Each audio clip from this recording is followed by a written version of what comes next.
When Jasmine hit me up and asked me if I would be on the panel, I said, sure, of course. And then when she hit me back up, can you hear me? Jazz? Shake your head. Okay. Because it's real quiet. I understand what they're saying when you're talking and you're quiet like that. But anyway, and I got letting go and letting God. The power of letting go and letting God. And for the last week or so, I've just been pondering over it. Like, God, where do you want me to go with this? Because this is my motto. This has been my motto for as long as I can remember.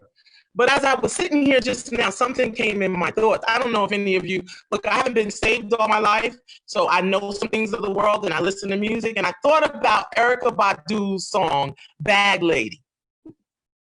And what that song says is, bag lady, you gonna hurt your back. Dragging all them bags like that. I guess nobody ever told you all you must hold on to is you, is you, is you. She said, one day all them bags gonna get in your way. One day all them bags gonna get in your way. And I thought about those words to that song, and I thought about letting go and letting God.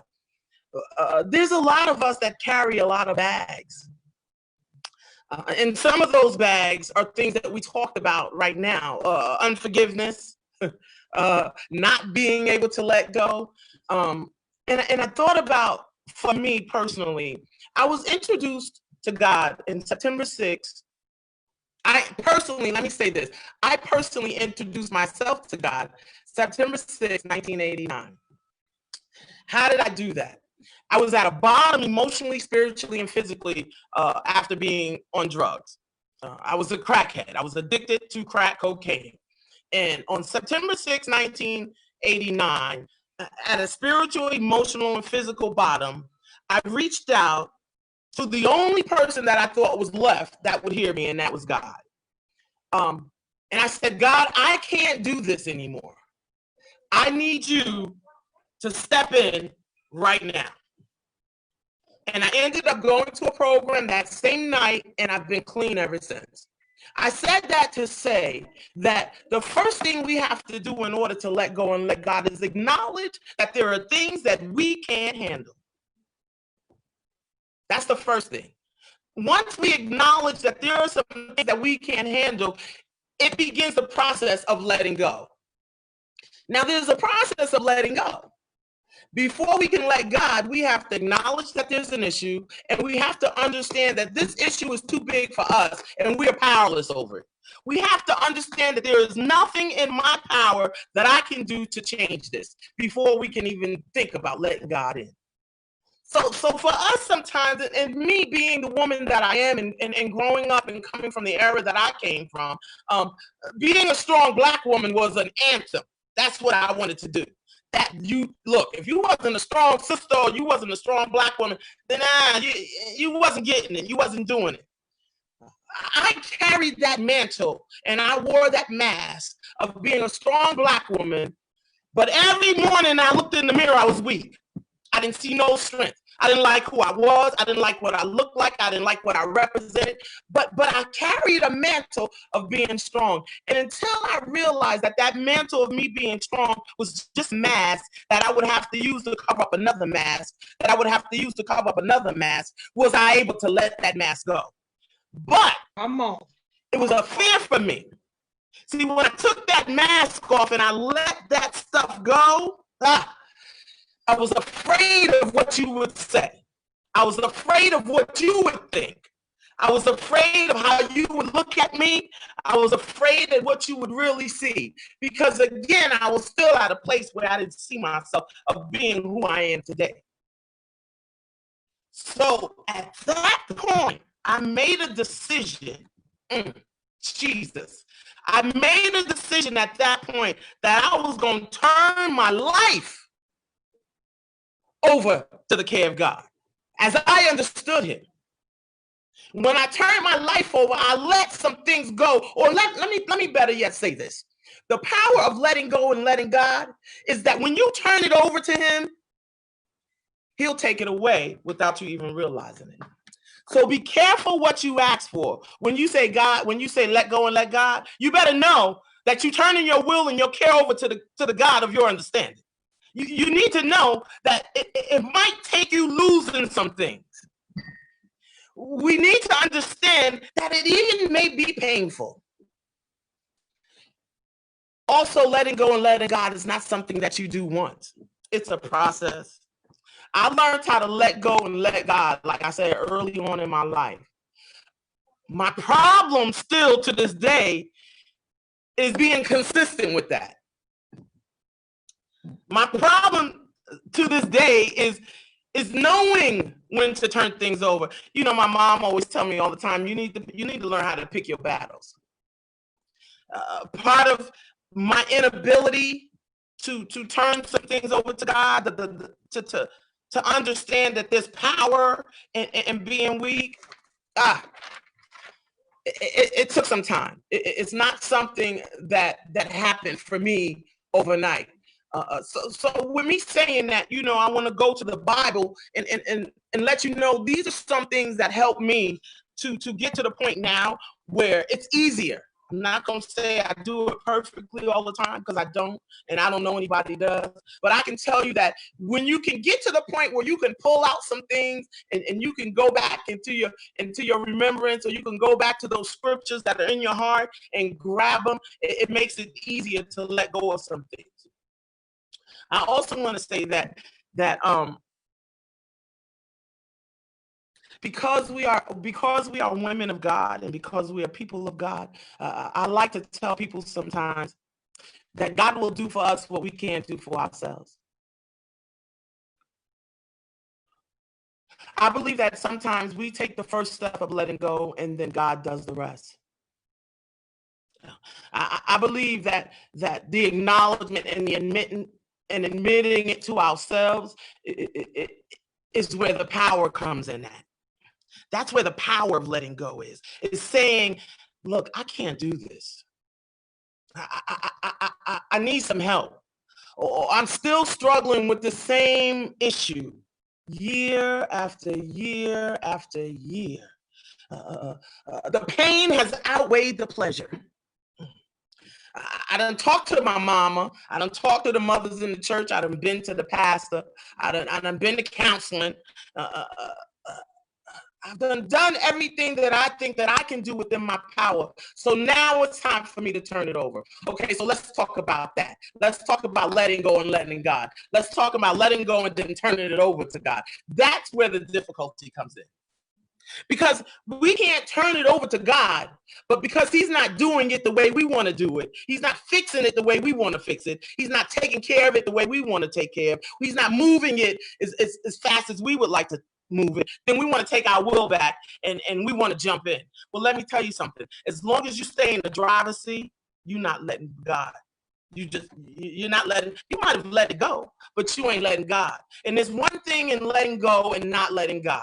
See, we always want to talk about letting go and letting God, but what about when we just let it go? Where does it go? Where does it go? It goes to that place of unforgiveness that my sister was just talking about.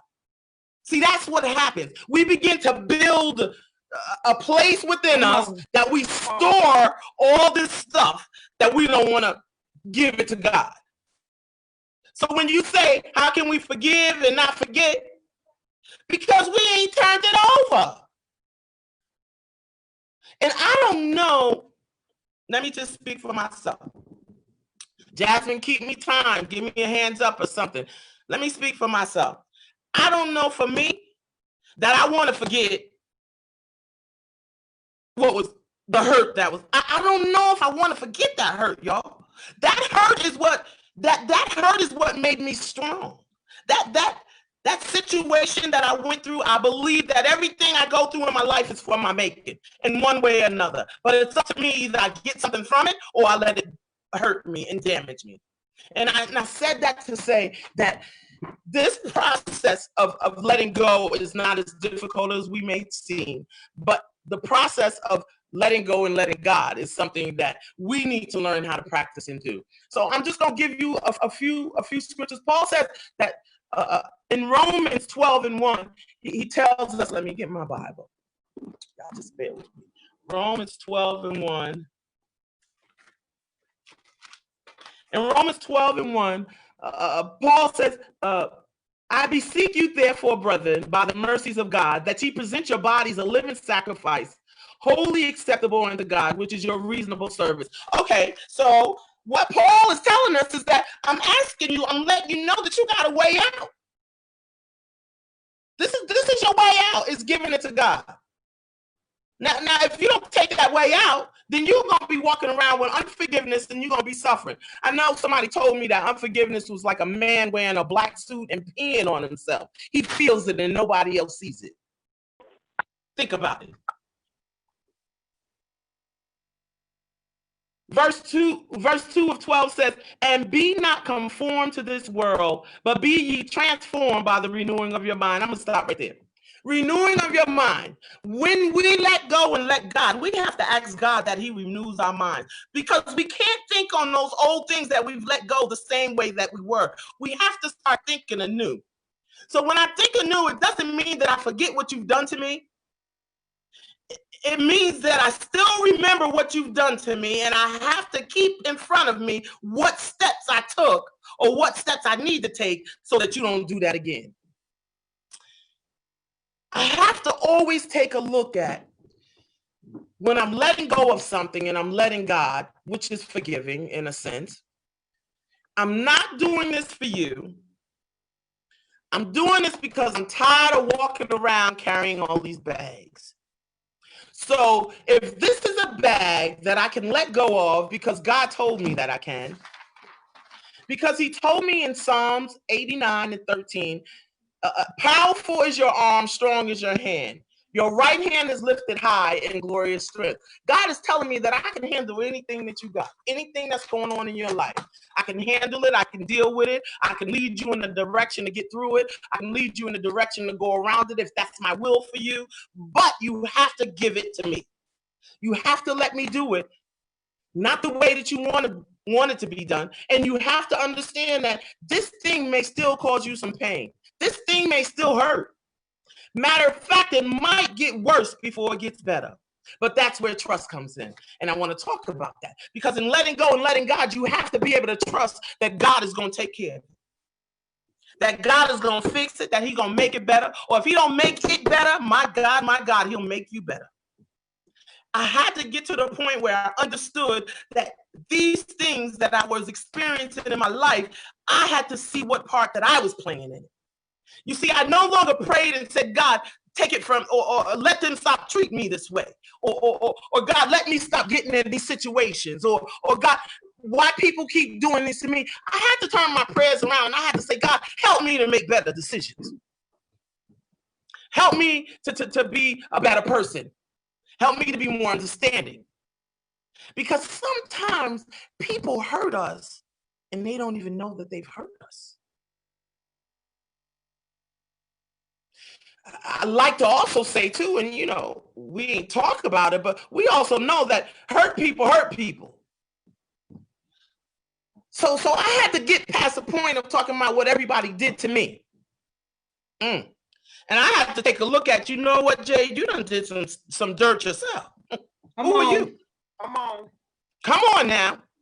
I had to accept the fact that I played a part in it somehow. Whether I was attracted to this person, whether I didn't listen to somebody that told me not to get involved with this person, whether I didn't go to God. But I'm not saying that that's in every situation. See, I'm talking about me. I had to also learn when I needed to let go and let God. I had to learn that I couldn't personalize how God was handling things. Because I would say, well, God, you didn't do this for this one, or this one went through a situation like mine, but they came out, this way, and here I am still in it. Look, my relationship and my process, guess what? It's my relationship and my process. And yours is yours. So we process and we do these things differently. But the common goal in all of this is that we need to learn, and we need to learn how to unforgive, not for them, but for us. We need to learn how to let go and let God, not for them, but for us. And also for God, because I'm going to tell you something. I couldn't become the woman of God that I am today if I didn't let go and let God. See, what I was doing, Jesus, what I was doing and letting go and letting God is saying, God, you know what? I'm not bigger than you. I'm not bigger than this situation. And you know what? You are. So you know what, God? I'm surrendering. You gave me an out. Guess what? I'm going to take that out. That out that you gave me was says, we know that those who love God and are called according to his, all things work together for the good of those. So, God, you told me that. So I know that even in this, letting go and letting God is acknowledging God in every situation. I don't care how hard it is, how difficult it is. I've lost some people during this coronavirus. I have my son's father who is fighting for his life as I speak right now. But you know what? Even in this, God, I thank you. Because I know that your will is perfect. So whatever you're going to do, it's going to be perfect. I'm not questioning it. Now, is it always that easy? Absolutely not. Does it always feel good? Absolutely not. Do I always do it? Absolutely not. Sometimes I walk around here like a fool. But it's my choice because God has given me an out. So if I choose not to take it, it's on me. I can't blame nobody. But like I told you in the beginning, when the pain outweighs the pleasure, you're going to let something go. When it's easier for you to let it go than it is for you to stay in it, when the pain of staying in it becomes more greater than the pain of letting it go, you will let it go. I'm telling you, you will let it go. And I'm going to tell you something about the God we serve. If you don't let it go, he'll take it from you. So I tell people all the time, either you could do this thing voluntarily or involuntary, because I serve a God that is so powerful. I serve a God that loves me so much that he's not just going to sit back and let me suffer. He sometimes does for me what I can't do for myself, and that's taking some things away. Amen. So when you say yes, just know that that yes may cost you something. I love y'all. Love you too. Amen.